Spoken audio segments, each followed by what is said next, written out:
problem. Pretend we're organized. Hello. Thank you all for coming today to talk about the First Lady of World War II, Eleanor Roosevelt's Daring Journey to the Front Lines and Back by Shannon McKenna Schmidt. Thank you for being here today. Thank you all for coming. Yay. I love reading about Eleanor Roosevelt, and I was reading it and I thought, you read a lot of nonfiction about her, you read a lot of historical fiction about her, and all the stuff I read, I'm like, oh, I never knew any of this. So thank you for writing this book, and introduce yourself and maybe how you started writing it, and then you keep the microphone from here on out, and I'll just talk loud. Oh. That sounds like a plan. Well, thank you so much for inviting me.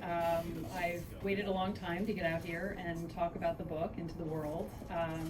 And my name is Shannon McKenna Schmidt. I'm an avid traveler, a freelance writer, and it's really my love of travel that how this book came to be. I was reading a collection of Eleanor's columns. She wrote a syndicated newspaper column for decades called My Day. And there was the briefest of mentions that she had visited Australia during World War II during a tour of the Pacific Theater. And it was just a fleeting mention, but it really piqued my interest because I had recently been to Australia and New Zealand. And from there, I just started researching her trip.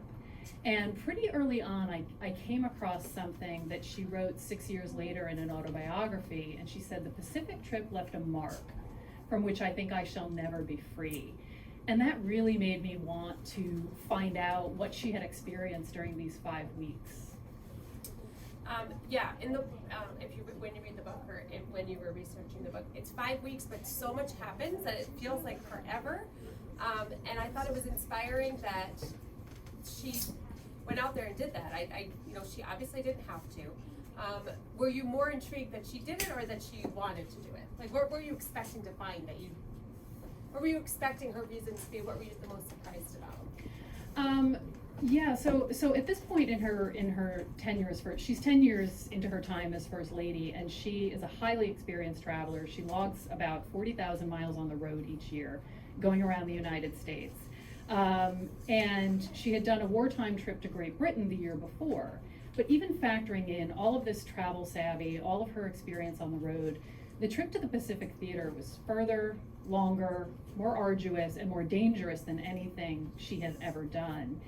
And she went for a few reasons. I mean, first, a primary reason was to thank the troops on herself and also on behalf of the president, and to boost morale. And she's also going as an informal diplomat to our allied nations, Australia and New Zealand. She is going as a representative of the Red Cross. Eleanor Roosevelt is nothing if not busy, so she heaps even more onto her plate by offering to inspect Red Cross facilities while she's there. And another very important reason was this is the summer of 1943. And the tide of the war has started to change in Europe, in the Pacific, in the Allies' favor. And Eleanor felt that the home front was becoming complacent, and she thought dangerously complacent. And so this is an opportunity for her to link the home front with the fighting front and to remind people at home that they can't give up on their jobs in factories and stop striking and things like that until the war is won. I'll try to stay on script. I'm bad at that. One of the questions that I had that I wanted to ask you is, why do you think the story about her has never been told before? Because it's interesting, all the stories you hear about her, they're always, I feel like, I don't know, maybe I just was thinking about it differently when I was reading this. I feel like all the stories you hear about her always kind of seem minorly petty. Mm-hmm. And then when you're reading this book about her, you're like, she is like, I mean, not that everyone doesn't know that she's like hardcore and, kind of a badass. She is. But I feel like people are always trying to look for like a problem. This, even when she's doing this tour, people are looking for a problem. But why do I thought this is a big deal. Why isn't this talked about more? Did you find out, did you figure out any reasons, or what did you find? Yeah, well, she is definitely a badass. I love that word, and I've been using that word. I don't know what she would think of that word, but she was definitely a badass. I think that she just lives such a full, long, rich, accomplished life that I think this 5 weeks tends to get overshadowed. And, you know, even in her biographies, there's usually only a few pages dedicated to this trip. And it really was that quote about how it left such a mark on her, you know, really compelled me to see what exactly it is that she went through.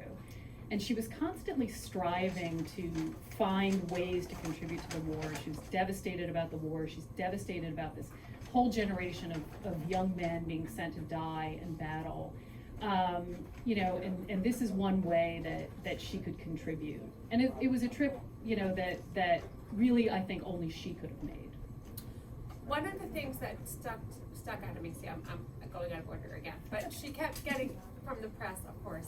You know, everyone's always, you know, if you're on someone's side, you're like, oh, look, good for her, she's out there. But if you're against somebody politically, then you say, you know, oh, she's only doing this for, you know, her own selfish purposes and all this stuff, and she's wasting money. But first, two things, and you can comment on both. First, she was not doing this in a luxurious manner at all. I mean, she didn't even really want anybody to know she was in places. She was dressed in a Red Cross outfit the whole time. She didn't want to bring like her own luggage or anything like that. So she was not high maintenance, which I think is important.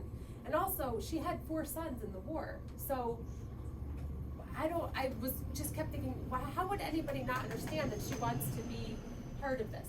And I thought that was kind of astounding. Yeah, no, those are excellent points. Yes, this trip was just bare bones, you know, pared down. She took no civilian clothing. She wore only Red Cross uniforms, even to diplomatic functions. She traveled in a military transport plane. You know, it's loud, it's rumbling, it's unpressurized, it's freezing, and that's how she traveled throughout the South Pacific. Oh, and by the way, she paid her own way. She even bought the Red Cross uniforms, which, you know, and this will segue us into the media, it was widely reported that she was paying her own way, and yet, you know, her detractors, you know, would use this to, you know, to try to be petty and snipe at her. And, you know, she generated controversy from, well, even before she became First Lady, even after FDR was elected. And, you know, because First Ladies typically stayed close to the White House, they oversaw social functions, and that just wasn't going to work for her. You know, they also didn't have much of a public life, they certainly didn't talk to the media. And not, you know, Eleanor was very well established when she went into the White House. She was a political advocate. She was an educator, and well known as a traveler. And so, yeah, this trip just was another opportunity for her detractors to even, you know, pile on, you know, with this. Yeah, I thought it was. One of the questions I wanted to ask was, why was she uniquely suited to make this trip, which I think you sort of answered, but is there anything you would want to add to that? Because she's a different kind of person, and in a great way. She doesn't let what people say about her. She kind of just is focused, and then whatever is happening around her happens around her. But she's focused, she's got a purpose for what she does, and she doesn't waver from it. I think that is really inspiring. Yeah, I mean, I think she was uniquely suited to this trip because she has a unique standing in the United States at the time, and also in the world. You know, she is a figure on the world stage. When she arrived in New Zealand, one of the newspapers said that she was a fighter in the cause of the world's freedom now in World War II. So she's very well known on the international stage and in the U.S. And, you know, she's got reporting skills, the diplomatic skills, the people skills, the morale building skills. She really, really did occupy a unique place. And the other thing that she has that's important is during her decade as First Lady, she built up all of these ways to communicate with the American public. She's got My Day, which runs 6 days a week. She gives radio addresses, speeches, she writes other magazine articles, things like that. And so it's one thing to go to the Pacific Theater. It's another to be able to then relay your findings to the American public. And so that was also very unique as well. Was she like, I should know this, but I guess I never thought about it, because nowadays First Ladies do have their role, they have their their passions. They have, you know, they all pick like the one thing that they focus on. Do you think that Eleanor Roosevelt changed how that worked? Like, do you think she made the First Lady role more important? Do you think it faded after her and then came back? I'm just kind of curious because, you know, if I were ever a First Lady, which I won't ever be, but if I ever was, she would be the one I would look up to the most because I feel like hers did not seem political. It seemed very, very much like she wasn't, even though she was supporting the war and she was supporting America, she went over there to cheer, her main focus seemed to be to cheer up the troops. So it didn't seem self-serving at all to me. Yeah, I mean, it wasn't self-serving, and most of what she did was always in service of making lives better for other people. Yeah. And when she went into the White House, she decided that she could best help FDR by being his eyes and ears and traveling around the country and keeping him in touch with public opinion, which she said was the moving force in a democracy. So all of her traveling, she said that she traveled to see and meet people. And to gather information, and yes, then that information she then used to exact change. And I think that's what's so remarkable about her. She didn't have to do any of the things that she did, and you know, and most of it was selfless. And she managed to create this unique role as First Lady for herself by really melding her wanderlust with her sense of social justice. And yeah, and that's really what takes her to the Pacific. For 10 years, she's been visiting Americans in their own communities, wherever they are. And now we have, you know, thousands upon thousands of servicemen in this far off, distant Pacific theater. And she's going to go see them. She's going to talk to them. She's going to find out what they need, what can be done for them. Yeah, and I feel like being taking on the role that she took on, going not just to Europe, but you know, going, you know, and taking on the Pacific Theater, which was something that people I don't think knew as much about. I think a lot of people for so long were so focused on what was going on in Europe that they kind of like didn't realize how bad things were in Japan. And the bravery, I just kept thinking, oh, the bravery of this woman. And I found it astounding. And we have a nonfiction book club here at the store, and we just read a book a couple weeks ago, totally different book, but a lot of it was about air travel. Mm-hmm. And I just thought, like, you're reading in this book, all these planes just crashing left and right. Mm-hmm. And she's still like, you know, if that's my you know, destiny, that's my destiny. I've got a mission to accomplish. She's pretty astounding, especially when it comes to it wasn't the same as flying now. It was mm-hmm. that, even just that part of it was dangerous. So that maybe that will segue into talking about the Amelia Earhart part of the book, and maybe we could talk a little bit about their friendship and how maybe, you know, Eleanor was probably inspired by Amelia Earhart, but then she goes missing in the middle of all this. It doesn't stop her. Like, I would have been like, oh, maybe I'll just forget it. You know? Yeah, no, it's interesting, you know, bringing up, so Eleanor Roosevelt and Amelia Earhart were friends, and I love that these two trailblazing women were friends. And Eleanor did want to be a pilot. You know, she passed the physical exam that was needed. Amelia was going to be her instructor. Yeah. But FDR, you know, he really didn't ask Eleanor to rein in much of anything. But he said, look, you know, I'm about to be president. Could you really just not add to my worries by flying a plane? So she did acquiesce to his request, and she didn't do that. But yeah, so she was an early advocate of commercial air travel. And one of the things that I really tried to find in my research, I just did a deep dive into newspaper databases, used various search terms for keywords, and she took her first flight in 1929 when she was the First Lady of New York State. And a research laboratory asked her to christen their research plane, and she said, no flight, no christening. So she took her first flight that day, a 20-minute ride over Albany. And I really looked to see if there was anything that indicated that she was thinking about Amelia, because she, you know, Eleanor is now, you know, leave San Francisco, you're flying out over the vast dark Pacific. She talks about her first stop, Christmas Island. She wonders why, like, a wave didn't wash away this tiny speck of an island, which of course is what happened to Amelia Earhart. They missed she and her navigator missed their landing spot.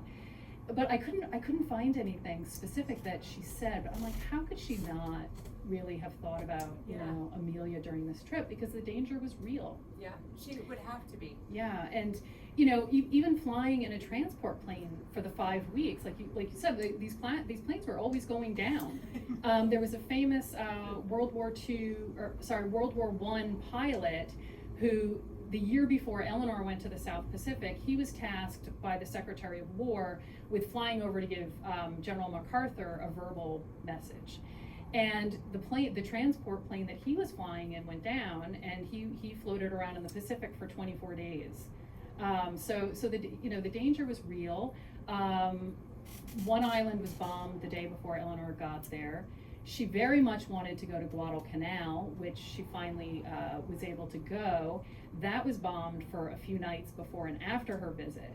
So the danger was very real, but the danger didn't faze her. You know, she had courage in spades. You know, it was the mental arduousness of the trip that was really difficult for her. Yeah, her courage really was the most astounding part of the book for me, and how selfless she was. I mean, and then, you know, they didn't have like a traditional marriage, because, you know, he had that affair and she was, you know, there's all sorts of speculations, but she still was like steadfast and very like supportive of him, supportive, like she was just very good at putting herself not first. So she really was very good at like putting the big picture first. She's very inspiring. I mean, she's Eleanor Roosevelt. We know she's inspiring, but then the more you read about her, the more you just keep reminding yourself of all the reasons why she is. And I thought that this trip that she took was imperative. And you're right. Like, I'm surprised there's not more about this trip of her life. Yeah, and I think that, you know, she and FDR really did have this unique relationship, and, you know, her travels benefited him. You know, the information she gathered, you know, was used by him and his policy advisors. He was proud of all her travels. You know, he was proud of her ability to connect with people. And also, you know, there's a layer of poignancy at this time in their relationship when she's in the Pacific. They cable each other every few days, you know, affectionate notes. They're checking on each other's health, about their family members. They're making plans to see each other as soon as Eleanor gets back. And of course, we know that, you know, FDR is about a year and a half from passing away at this point. So I just found that very poignant. Yeah. And he also supported her travels because I think he knew she needed this personally. You know? Yeah. I thought their relationship probably very unconventional for, you know, a marriage, whatever, but it was a nice friendship they seemed to have. And yeah, like he dies right sort of very soon after all this. And I also thought, like, you know, you're the president, and she did not let him, not that he maybe would have, but she did not let him become removed from what was actually happening in the war. Like, he was that this trip made him have to really consider the fact that these are actual people. These are boys. You know, the one story about the mom from Brooklyn that she visited, like, it was a great reminder that these are human beings and this is a big deal. We better do this right. And I really appreciated that she did that. Yeah, no, I'm glad you brought that up because, yes, I mean, Eleanor didn't see this war in like abstract terms. Like, you know, you mentioned earlier, she had 4 sons in various branches of the armed services. These were individual servicemen to her. You know, she's getting up at 6 o'clock in the morning to go dine with them in mess halls, meet with them at Red Cross clubs, wherever she can, to talk with them, to find out, you know, what it is that they need. And what they need are supplies to win the war. And then after the war, they want jobs and education when they come home. But yes, she connected with people and these men on an individual level. There's one, she was in a hospital in Australia, and she would go bed to bed comforting the wounded. And she came to this young man, and he handed her a very long letter. And she took out her glasses, and she read the entire letter. And he seemed very distressed, so she told everybody, all the generals and high-ranking officers following her around, in the hallway, all the medical staff in the hallway, reporters in the hallway, and she spent time alone, you know, with this one, you know, young man. Yeah. And that is very indicative of her. Yeah, I think they were always trying to, the press, whoever, was always trying to kind of catch her being like self-serving. And then there's just all these examples of how every time they looked for a self-serving moment, they found the opposite. And I thought it was kind of funny, like, they just wouldn't, and it, you know, sometimes you read books in history and you're like, well, I guess, you know, everything's the same. We get upset about things that have always been happening. So that was kind of, I don't know if that made me feel better or worse, but I liked how she just stuck to her guns, and she, you know, was like, well, they can say whatever they want about me, but I care about these guys that are young, and also, she had 4 sons in the war. How could, like, anybody think she wasn't emotionally invested in what was going on? Yeah, absolutely. And one thing I love is that she actually did write an article for a women's magazine called How to Take Criticism. And she basically said, you're damned if you do, and you're damned if you don't, so you may as well do what you think is right and what you believe in. Yeah, and I mean, this trip took an enormous toll on her. Even just physically, she lost 30 pounds. You know, mentally, she, you know, fell into a deep depression after she returned. And she knew when she set out that it was going to take a huge toll on her, physically and mentally, and yet she felt compelled to do it anyway. And I think a lot of it was a tribute to the servicemen. You know, and I think that's one of the reasons that she worked hard to get to the island of Guadalcanal, because, you know, she felt it was a tribute that she owed to the servicemen, to see the place where so many of them had lost their lives, because Guadalcanal was the first major Allied offensive in the Pacific.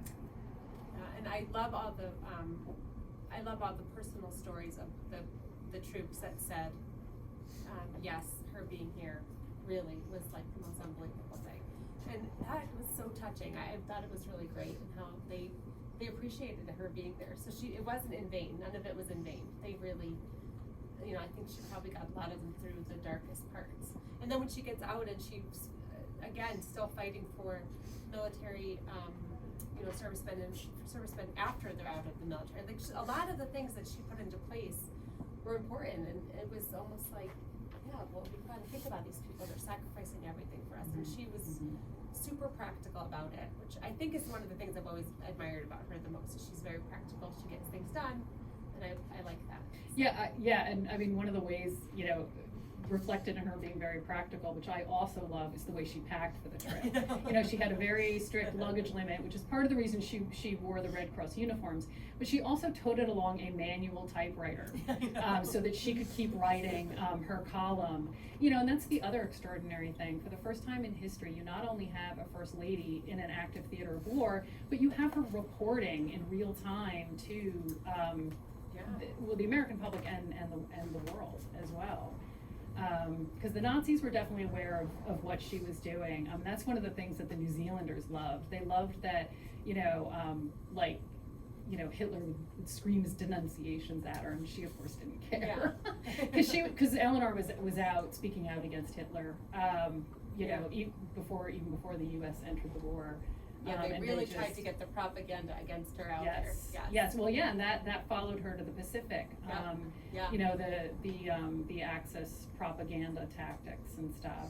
Yeah, and sure, you know, there were people who, you know, because you didn't leave your politics at home, right? So there were people who, you know, why is she here? And I'd rather be visited by my own wife than the president's wife, and, you know, things like that. But, you know, the overwhelming majority, you know, were glad that she was there. And I love how she changed so many minds. You know, there are like servicemen who wrote home, like one was assigned to her entourage, an army officer in Australia, and he wrote to his wife, and he's like, how is this helping to win the war? But he changed his tune and was singing her praises because they saw she was genuine. You know, this wasn't some, you know, PR junket. And Admiral Halsey is the one, this rough, tough, you know, Admiral Halsey, commander of the South Pacific Forces. She first gets to his island, where his headquarters are, and he's like, Guadalcanal is no place for you, ma'am. Yeah. And she leaves his headquarters, and he said he would make his ultimate decision after she traveled to Australia and New Zealand and then came back. And she's despondent because she thinks that he is never going to agree, you know, to let her go to Guadalcanal. And she comes back after visiting Australia and New Zealand, and she's going. Yeah. And, you know, I spent a long time, you know, like thinking about why he changed his mind, and you know, there are a couple reasons, but I think the primary reason is that he saw that this wasn't a superficial PR junket, And, you know, here's this rough, tough admiral, and who looked like he'd get in a brawl in a hot second. And he said that the thing he marveled at the most was the expressions on the men's faces as Eleanor leaned over them in their hospital beds. And ultimately, morale wins wars. And you know, he could see her contribution and the effect that she was having, corroborated by reports of Right. you know, elsewhere throughout her trip. So he ultimately you know, allowed her to go to Guadalcanal, which was her ultimate destination. Yeah, and I feel like if you know, at any point she had to come across being self-serving or a phony, the support would have stopped, and it just kept growing. We'll take a couple of questions. One other part that I really did like, though, was when after the war, when she starts putting out all these, you know, she starts trying to change things for women and how they can, you know, be in the military and how they can support the military and be in service. And she gets that really long letter from that man that's basically like, how could you think that women can possibly help things and blah blah blah. And she just writes back something like, "Don't worry, she's not going to bother you," or something. She was very funny. Yeah, she was. Really, like, she was so no drama. I really like that. Instead of getting all like, you know, "Dear sir, let me try to change your mind," she was kind of just like, "Don't worry, she's not going to bother you." Yeah, that guy, the Marine who wrote to Eleanor to like complain about women in military service was totally like, it's like barking up the wrong tree there. It's like she wasn't going to help you. You're writing to the wrong person. And I just love how she didn't even bother like giving him a lengthy response. She was just like, she's like, "Don't worry, they won't bother you." Oh, people like you, we're over this. But that's another excellent point, because I loved how blunt she was with the American people. Like, if she thought that they needed to be given the what for, she gave it to them. Stop believing Nazi propaganda. Stop complaining about food rationing, you know, and things like that. Like, I love how forthright she was. Me too. Yes, she's good. She's like that. Sometimes you need like that strict kind of mom or something. I don't know. Somebody just like call all the, you know, the BS out of it. She's good at that. So, did anybody else want to ask any questions? I don't want to give away every part of the book. But. Sure, it's my question. Was there anything in Eleanor's upbringing that really helped her develop the fortitude for this life that she led? Anything specific, or did she have like an ordinary, idyllic childhood? In fact, just the opposite. So she actually had kind of a dismal childhood. Her parents both died early, and she grew up in her grandmother's gloomy household. And also, and I just love this, but her grandmother once told her, a woman's place is not in the public eye. So the upper crust families, like, this was just a no-no. You would never be in the spotlight. And here she, you know, becomes, you know, this figure on the world stage. She did go to school abroad in England, and that was the headmistress there was hugely impactful on her. And she said, you know, I'll paraphrase the quote, but like, "You've been given a brain, use it." So that started to really be the, you know, the catalyst for the new Eleanor that we come to see.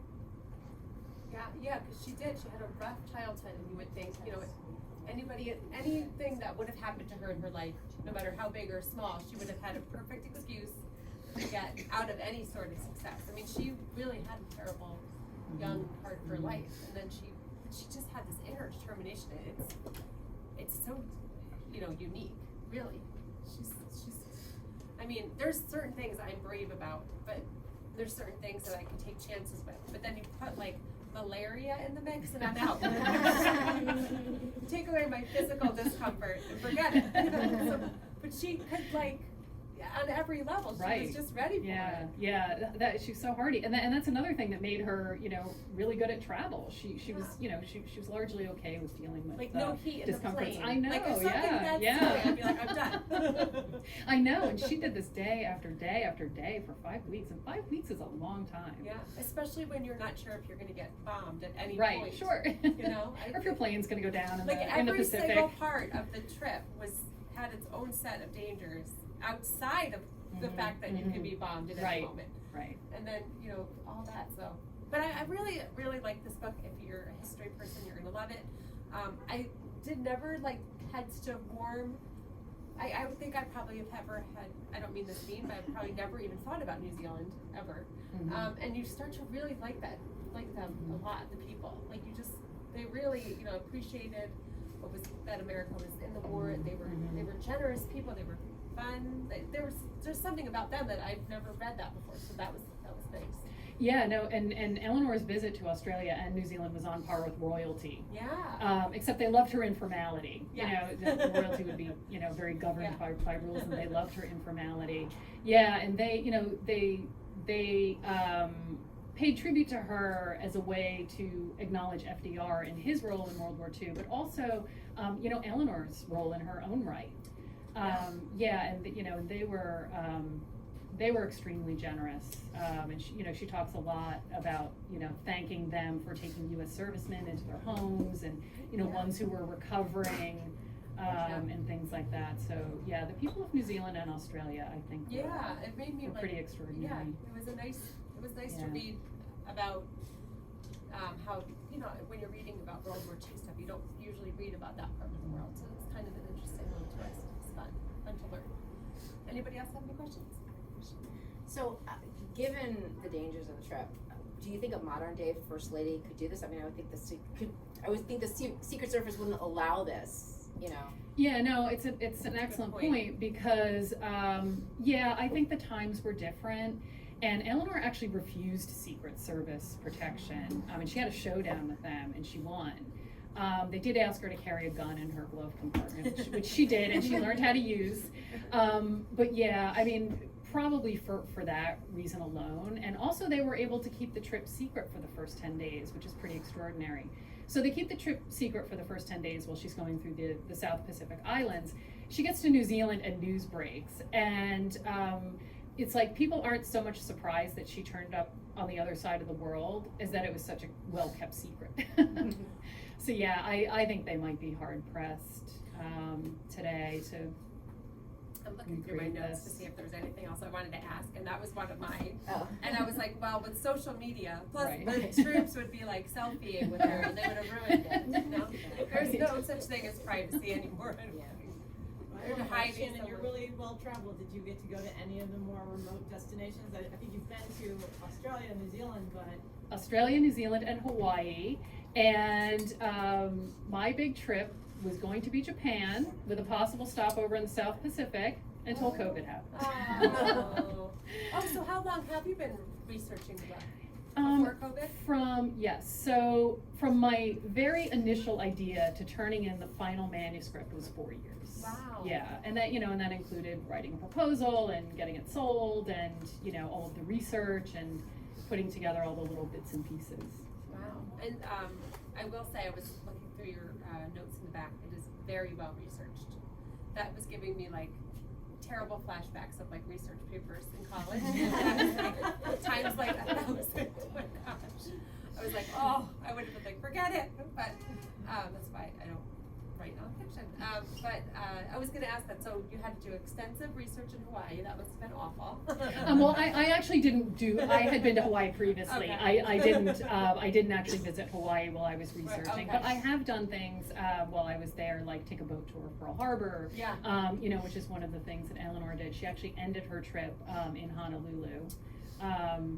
Which of course is where the bombing of Pearl Harbor is what drew the U.S. And she actually went on one of the ships that had been torpedoed and sank to the bottom of the harbor. And at the time that she visits, it's upright, but it's not yet afloat. It's kept up on the water by cables and stuff like that. But they're still, they were still cleaning up, all the oil slicks, looking for bodies, things like that. So. Yeah, I really enjoyed this, and thank you for all coming. But I just thought, it's nice to read a history book without it being historical fiction is great, and it's so popular, and I think people learn a lot. But I was very glad that I read this about her what she exactly did, and without trying to, make it into this drama story, because I think she doesn't want drama attached to her. She just wants people to know what she got done.